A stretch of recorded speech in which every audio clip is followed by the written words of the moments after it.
గతంలో కూడా పవన్ కళ్యాణ్ గారు నివర్ తుఫాన్ సమయంలో ఈ ప్రాంతంలో అవనిగడ్డ ప్రాంతంలో పర్యటించారు. అప్పుడు ఈ అంశాన్ని ప్రజలు ఆయన దృష్టికి తీసుకొచ్చారు. మొన్న మధ్య అరకులో కూడా రహదారి సమస్యలు పరిష్కరించడం కోసం అటవీ గ్రామాలకి రహదారులు వేయడం, అది కూడా అప్పుడు అలానే తీసుకున్నారు. అంటే పవన్ కళ్యాణ్ గారు గతంలో ఏవైతే యాత్రలు చేసి ప్రజల నుంచి అభిప్రాయాలు తీసుకున్నారు, ఇప్పుడు ఆ హామీలను నెరవేర్చే పని చేస్తున్నారా? అందులో భాగంగా అంతే సార్. ఇప్పుడు ఖచ్చితంగా నెరవేర్చుతున్నారు. ఎందుకంటే అనుకుంటారు సార్, పవన్ కళ్యాణ్ గారు ఒక సభ పెట్టారు వెళ్ళిపోయారు అనుకుంటారు.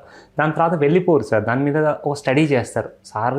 సార్ టీమ్ స్టడీ చేసి దాన్ని ఏ విధంగా మనం డెవలప్మెంట్ చేయొచ్చు, దాన్ని ఏ విధంగా సాల్వ్ చేయొచ్చు. కాకపోతే సమయం పట్టవచ్చు, కానీ ఖచ్చితంగా సొల్యూషన్ ఉంటుంది సార్. గత ఎలక్షన్లో ఏదైతే హామీలు ఇచ్చారో వాటిని ఒకటిగా సాల్వ్ చేసుకుంటూ వస్తున్నారు.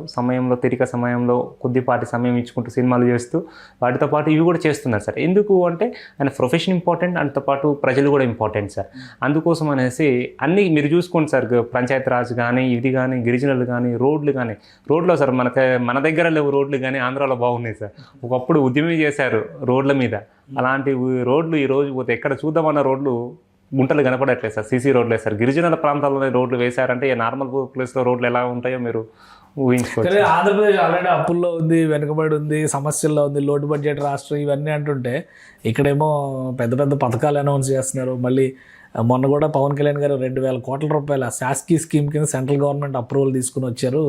అది కూడా రోడ్స్ ఇన్ఫ్రాస్ట్రక్చర్ డెవలప్మెంట్కే అంటున్నారు.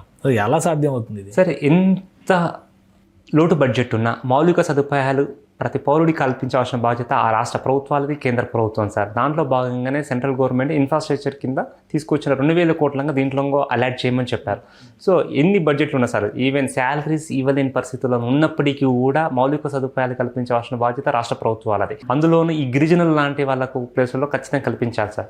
ఆ ముఖ్య ఉద్దేశంతోనే మా అధినేత పవన్ కళ్యాణ్ గారు బ్రిడ్జికి అప్రూవల్స్ ఇవ్వడము, దాన్ని అమౌంట్ అలాట్ చేయించడం, ఇవన్నీ తీసుకున్న నిర్ణయాలన్నిటి కూడా కారణం ప్రతి పౌరుడికి మౌలిక సదుపాయాలు కల్పించాలి సార్. రోడ్డు సార్, వాళ్ళకు ఒక లంక నుంచి ఇంకో లంకకు వెళ్ళాలంటే రోడ్డు లేదు.